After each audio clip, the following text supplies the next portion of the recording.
Hello and welcome to Get It Started, Get It Done, the Banyan Security Podcast covering the security industry and beyond.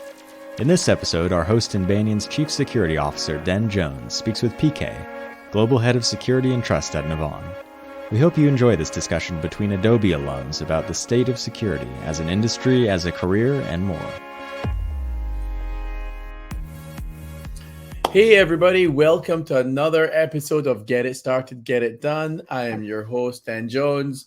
This is Banyan's, I guess, lame attempt at podcasting. You know, if we don't sell software, then I guess we got to fall back on something, right? So maybe this is it. Anyway, every episode I've got an awesome guest, and this week is no different. We've got PK from a company that used to be called TripActions, but PK is going to tell us what it's now called and introduce himself.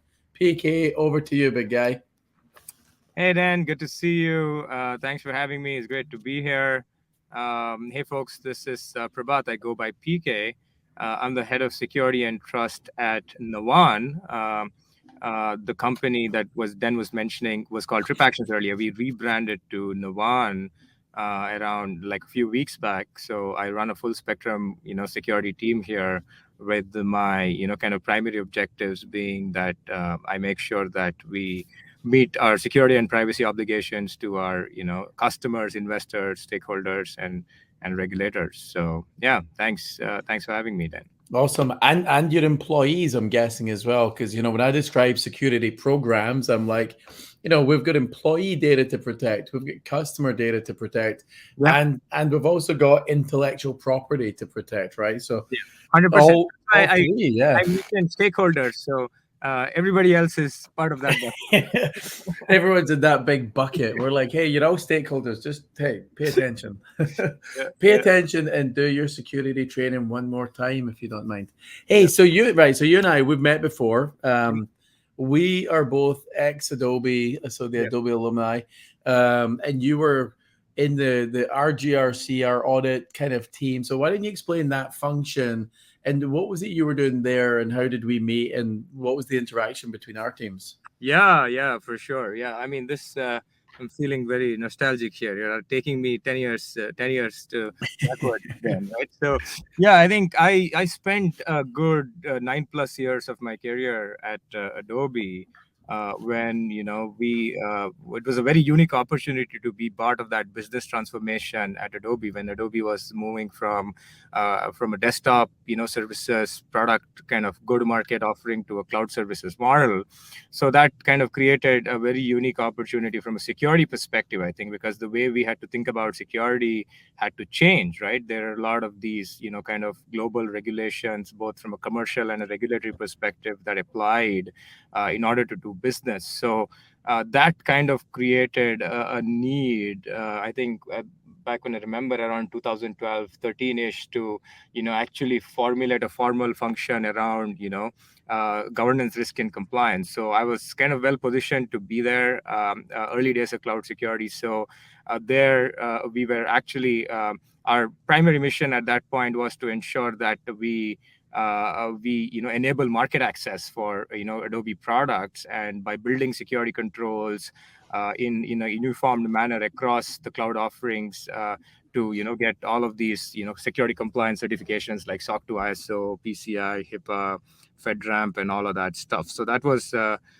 that's how things started, and then one thing led to another. After that function kind of matured, I had this unique opportunity to run kind of a very strategic function for Adobe's CISO at that point, which gave me an opportunity to work closely with you, Dan, and the product security organization and the rest of the leadership there in Brad Arkin's staff. So pretty much feel like, that was a great school where I really saw how security is done right at that scale. And with that knowledge, right, it just feels like I can kind of go do this in most or any business. So yeah, that's the background. Yeah, and we it's funny, right? Because enterprise security, the organization that I ran, we were delivering a lot of security for the workforce and engineering and functions like that. Yeah. And obviously everything that we're doing is under a lot of scrutiny, certainly as part of compliance. Yeah. So even when we deployed our zero trust program, it's like, well, what about this zero trust? We called it Zen there, right? So what about Zen would even benefit from a compliance perspective, not just benefit employees, but benefit compliance. And now roll on a few years later, we are now plying our trades at two different companies.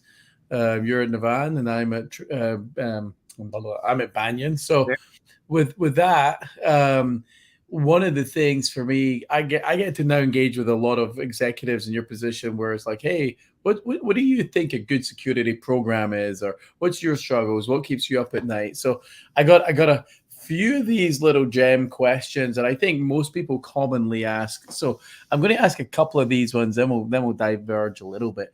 So security program, obviously we join companies and we inherit an existing program of some nature. Yeah. Regardless whether it's good, bad, or indifferent.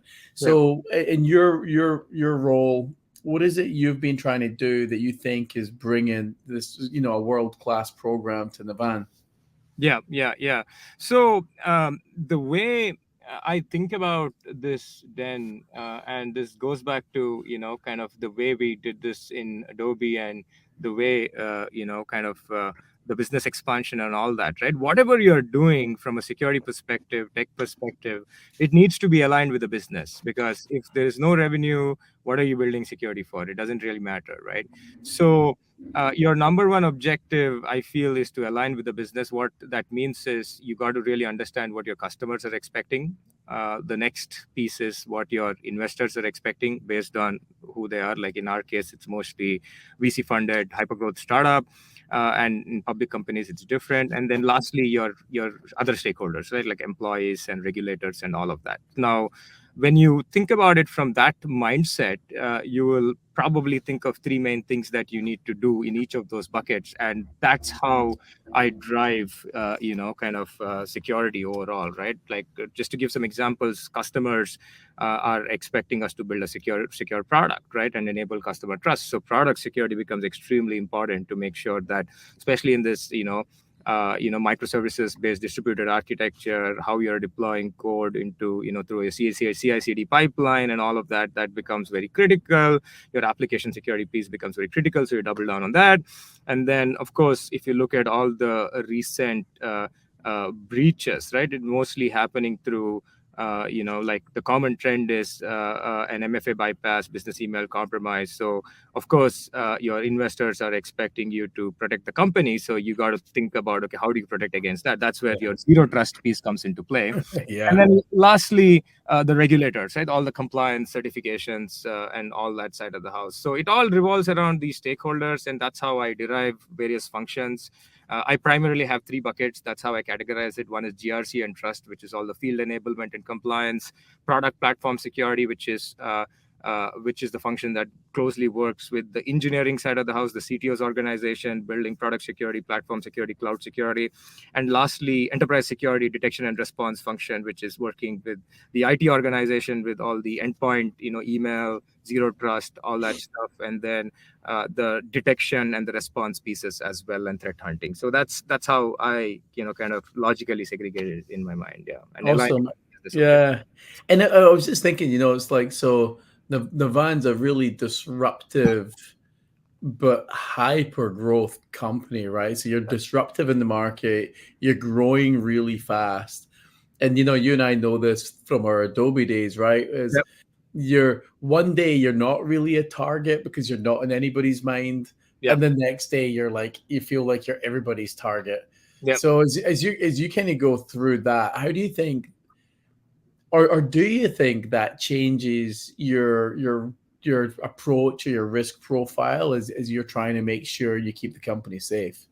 No, absolutely. I think, the way at which this company has grown I've been here for a couple of years. So the business, the company's grown from around 700 employees to 3,000 employees right now. The valuation was around $3.4 billion or something like that when I joined. Now it's $9+ billion.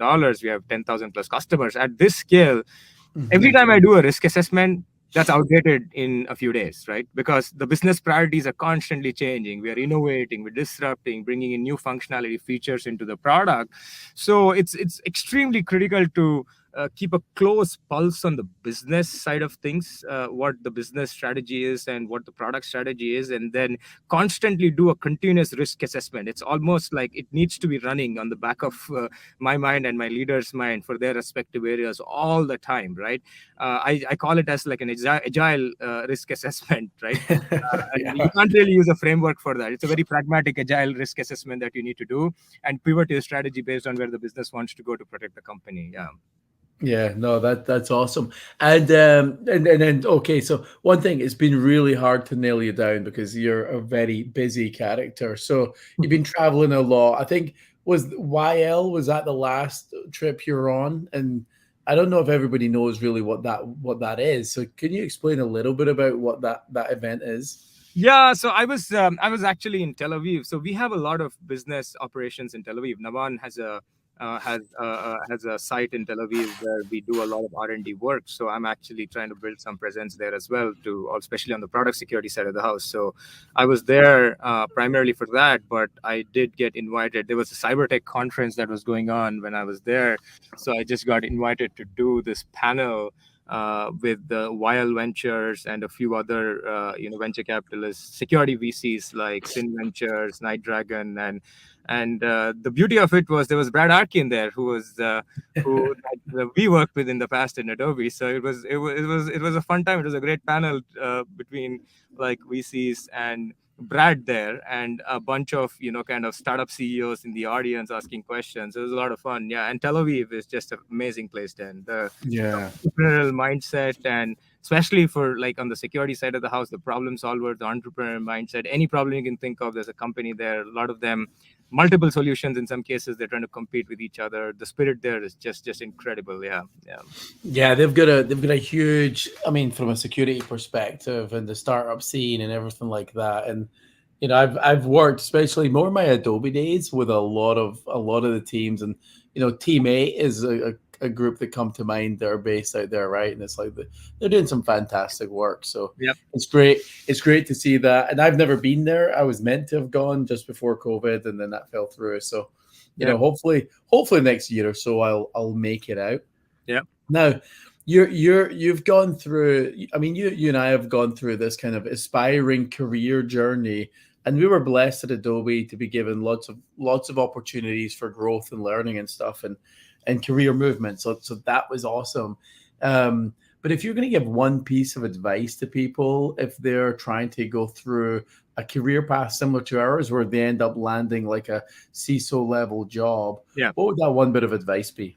Yeah, I think CISO role these days, Dan, and you will probably agree to this, is becoming more of a business role than a tech role. I mean, we all come from a deep technical background. I come from an engineering background. You come from a deep tech background as well, right? Which really helps us. But end of the day, when you're running security in companies, it's like mostly a business role, right? You got to run your organization like how you're Yeah. running your business, right? In terms of what the risk profile is, what kind of security posture you're building, the relationships with all the key executives of the company, relationships with the board, CEO, and all of that. So I think what really helped me, to be honest, is that when I was actually kind of climbing the ladder in Adobe and gaining all that experience, I watched a lot of these executives very, very closely, like how they behave, how they conduct, how they actually kind of navigate through some of these challenges, even though in some cases I may not been having direct impact on some of those decisions, but I would observe, right? And all Mhm. those observations now I feel are reaping really, really, really high benefits, because I watched a lot of these executives there doing things the right way that worked, because the business outcome was amazing, right? I think the company grew from $30 billion to $300 billion during our tenure. The stock 20x and all of that, Yeah. the whole transformation. So that's what I would advise. I think identify some people that are successful in the role that you aspire to be, and closely observe them, right? Even though, I mean, I know these folks are probably very busy and you probably won't get a lot of time. If you get time and mentorship, that's amazing. Nothing like that. Always approach. Don't be shy. I've always approached. Sometimes I've been rejected, but every time I've been accepted, it's been a tremendous, tremendous exposure for me. So yeah, that's what I would say. I think that's the way to do it. Yeah. Yeah, and it's funny because I've told people over the years, like when you think of your career path, if you see people in the path that you want to be on, Yeah. then I was always like, don't look at the person who's the next job that you want. Look at the person above that person. Yeah. If that's the journey you're on, Yeah. you've got to realize that you should already be acting and behaving and modeling what that person above you is like. And you should start to look at the one above that. Yep. And start to model and learn and like you say, observe. And yeah, one great thing you mentioned there was, if you don't ask for something, you're not going to get something. Yeah. So you got to make your intentions clear. You've got to be bold and have those conversations and say, hey, what do you want in the future? It's like, well, I want your job. It's like, don't be scared to say that, and if you're looking for mentorship, I think a lot of executives, first of all, they're very busy, right? So we're all busy, but the reality is if someone reaches out to you and says, hey, I'd love some coaching from you, I've very rarely been turned down. Yeah. Most people, they might not all give me like hours and hours, but they might give me 5 minutes every couple of weeks, every now and again, grab coffee, grab lunch, So yeah. Now, as long as you know exactly what you're looking for, I think that part they appreciate because time is valuable. But as long as you know exactly what you're looking for, even those executives appreciate that time, right? Because sometimes it just becomes, it's a two-way thing sometimes, right? Even it's not just a one-way thing. I think it's a two-way thing. Yeah. Yeah, exactly. And the one thing I told people as well, if you're ever going to set up a skip level one-on-one with my boss, make sure you're going in knowing exactly what you want to discuss. Go in prepared. Don't go in just to a skip level one-on-one to show your face and ask how they're doing. Yeah. When there's no, they're going to be really pissed at you pretty quickly if you're going in there with no real agenda. So make sure you got that. Yeah. Now, where do you go to keep up with security topics and educate yourself? Yeah. So then, like, fortunately, living here in the Valley, it's been extremely fortunate to have an amazing community of, kind of security leaders here like you and other folks, right? So once you kind of get to this role, you get invited to a lot of Slack channels where there's a lot of communication that happens on this. And some of those Slack channels are extremely valuable, where all the key information that you need to know always gets exchanged and shared. So that's where I feel like I get most of my insights from these days. I don't go looking for it, right? It usually pops up in some of these 3 or 4 Slack channels that I watch carefully. And then the other one is LinkedIn feeds. I'm pretty active on LinkedIn. I mean, whatever that happens is usually out there on LinkedIn, right? That is relevant. So these are 2 of my sources. And lastly, the community, right? The security leadership community here in the Valley is awesome. People organize a lot of kind of get-togethers for us to hang out, sometimes vent, sometimes talk about problems, talk about solutions, talk about life, right? So this is how I get my knowledge these days. And I'm trying to regurgitate what I used to do in Adobe, which was my monthly happy hours, where you just try and get random people to come along and hang out and build their. I mean, it's really all about networking, right? Yeah. Because you kind of mentioned that, LinkedIn, I think it's really important for people aspiring in their career to recognize that if you want to be an executive anywhere, nobody wants an executive that has no reputation, no brand, not validated. Like, especially if it's a C-level position, like they want to grab people that have got some form of reputation and influence, right? Yeah, 100%. Yeah. Now, when you're not working, let's talk about that. You and I have one thing in common, which is a passion for music, and especially the electronic sort. So when you're not working, what do you do to relax and recover and energize yourself? Yeah, I think that is definitely one avenue. Very much into electronic music these days. It's been techno, but yeah, I mean all kinds of stuff like house, modern house, and electronic, right? That is melodic house, all that kind of stuff. So I listen to a lot of that. My wife gives me a hard time about this sometimes. I'm sometimes eating dinner and just listening to a set, right, rather than watching a movie or something. She's like, "What's wrong with you?" But that's it. Relaxes me. That's what I like. But other than that, I also do yoga. I'm into yoga and some mindfulness work. So yoga and meditation. Try and make sure I get a bit of that 3 or 4 times a week, and do some walking and running whenever I can. Right. So this is how this is what I do. Yeah. Yeah, no, I mean, it's funny, right? Because I've been a preacher of work-life balance Yeah. my whole career. And not to say that I've always been the best student at it, right? That term, the pot calling the kettle black, right? It's like Yeah. I've always preached it, and I've always tried within my organization to instill that in the culture. But I'm probably the world's worst when it comes to.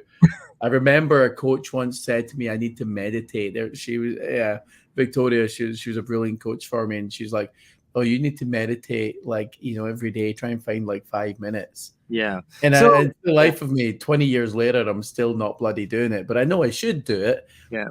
Like I know I should do a bunch of stuff. But So then I think the way I think about it is, you may not agree with this, but there's no work-life balance in this role. It's all work, right? yeah, There's not a lot of work. You got to be on, right? You got to be on. At any moment, you might need to be on, right? So for me, that 10 minutes of meditation or that 30 minutes of yoga is like a mini vacation. That's how I treat it. So it is. Yeah, I mean, I'm blessed, right? Because I mean, the roles I done in Adobe, I ran a lot of critical infrastructure over the years. My teams. I mean, at one point, I was running all the compute. I was running lab services. I was doing all the directory and DNS and all the auth, and all this, all the critical components. And in those days, man, I couldn't go a day without being in some incident, not a security incident, but an availability of service incident. And I'd be doing a barbecue at the weekend with my friends over, and I'd still be on a call, I know, like yes. trying to cook for the barbecue and shit. So it's but now because I've done 2 huge mega companies, and now I work for a small Series B startup where there are security and IT organizations internally for a small company is really me twiddling thumbs. I do a lot of evangelism and stuff like this. So my life right now, my work-life balance is as good as it's ever been and probably gonna get. Because as Banyan takes off, then I'm going to be kind of catching back up with you on the whole pulling my hair out and the world's on fire all the time. Congratulations. And, it's just I think that's a huge achievement, man. Like, congratulations on that. well, it's quite funny. It's quite funny because I was talking with one of my buddies, Richard Bird, who I've met through IDSA and other things, and we were just talking about this life as well. Do you want to go back to being a pure CSO, hard role, always dealing with the risk, or is this advisory kind of evangelist role a better role? And I'm like, I never thought of that. I just thought of this as being a CISO role, but I never really, I mean, I know about 60-70% of my life is actually more the fun stuff, really. Nice. But that will change over time, I'm guessing, But anyway, so for me, what do you do for fun these days? Still well, into music. Yeah. I mean, I just finished a song last week, working on another one this week. I mean, I don't have as much studio. I've got an amazing studio behind me, right? But I don't have as much studio time as I'd like. I was going to say on the whole music thing, some of my friends got me into a YouTube channel called Circle, which is CERCLE. Yeah. And it's brilliant. It's like on location. Yeah, I know. DJ I know sets. That. It's awesome. All the artists love. Yeah, it's amazing. I'd never heard of it before. I'm like, oh shit. So I've been watching a lot of that stuff now. I still love to cook. I mean, I think like you say, right, there's a physical aspect to surviving this career. Yep. where you need to maybe go for a walk, you need to get Yep. some fresh air, do a trail, meditate, yoga, go to the gym. Well, I mean, whatever your jam is, Yep. but it can't be on a device in front of a computer or your phone and stuff. And then social, be with friends. Yep. And for me, like even doing the happy hours, there's a business element to it, Of but course. there's Yeah. also a friendship and Yep. building friends and just being social because I'm a sociable guy, right? Yep. Yep. So I love that shit, you know. Mm-hmm. Now, as we're kind of getting close on time, I'm mindful of time. And I appreciate you joining when you're under the weather because for people that don't know PK normally, he doesn't sound like he's swallowing, a small bit of sandpaper. No, I'm Um, actually feeling good now, and maybe it's I'm talking to you, right? It just it's feeling great. I feel. some fun, happy, fun conversation, I don't know. or maybe you've just got gin inside that cup of yours. I mean, I don't know. Yeah. So I think when you're not working and you're in dinner parties and people ask what you do for a living, well, how do you explain your job to people who are not technical? They're not Yeah. in our world. Yeah, I think the analogy I give is I take it back to like physical security, right? If you look at security guards, right, their job is to kind of protect a facility, but now people who really want to get into something for whatever reason they want to get into, don't really want to spend the time and effort to get in through the front door, right? Because everything is tech, right? Everything is in the Yeah. cloud, everything is tech. So from that perspective, I give that analogy on the tech side, right? I do what these people do on the physical security side of the house for the tech side of the house, right? I try to protect critical infrastructure, data, privacy, all that stuff. That's the analogy, easiest analogy, which can relate to non-tech audience. That's how I Yeah. think of it. Yeah. Oh, that's awesome. See, me being in California, I learned years ago in Scotland that the minute you said you'd done IT or computers, everybody was like, okay, I've got a problem. Can you come fix blah, blah, blah? And I'm like, back in those days, I'm like, no, I don't know how to play Doom or do blah. I Yeah. can't get, I don't, I'm not the laptop guy. So when I moved here, because San Jose, I don't know if you know this about San Jose. I think you do because you live here too, right? There's not a lot of igloos in San Jose. So, so I would tell people I'm an igloo repairman. Oh wow. Okay, that's Yeah, because that's I'm fun. like, I don't want anybody to really like, and also everybody in the valley, most people in the valley are tech nerds anyway, right? Yeah. It's like, hey, what do you do? I work at Adobe. What do you do there? I'm an igloo repairman. And then instantly people will be like, oh God, this guy's full of shit. Yeah, yeah, So yeah. yeah, I used to So say taking that. me back to those hallway conversations, then I know we were like office neighbors, and I know, right? whenever I would want to vent and talk shop, I would come and you speak, these kind of things, and I would be like energized, back to work, back to the. Yeah. And the funny thing from my Adobe days was, I had the beer fridge, right? So I used to have a beer fridge on wheels Yeah. and we'd wheel it around with beer and stuff. And I just remember one day, I think it was like the network team had borrowed it. They were doing some event and they were wheeling it back up and they were putting it in the elevator and the whole thing fell over and the door fell open, the beer fell out in the elevator and the bottle smashed. And I just remember there was a bit of shit in trouble for that, I guess, after that event.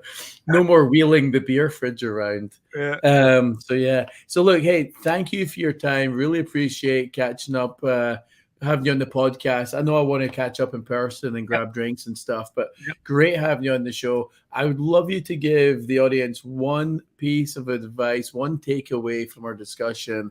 What do you want them to leave with?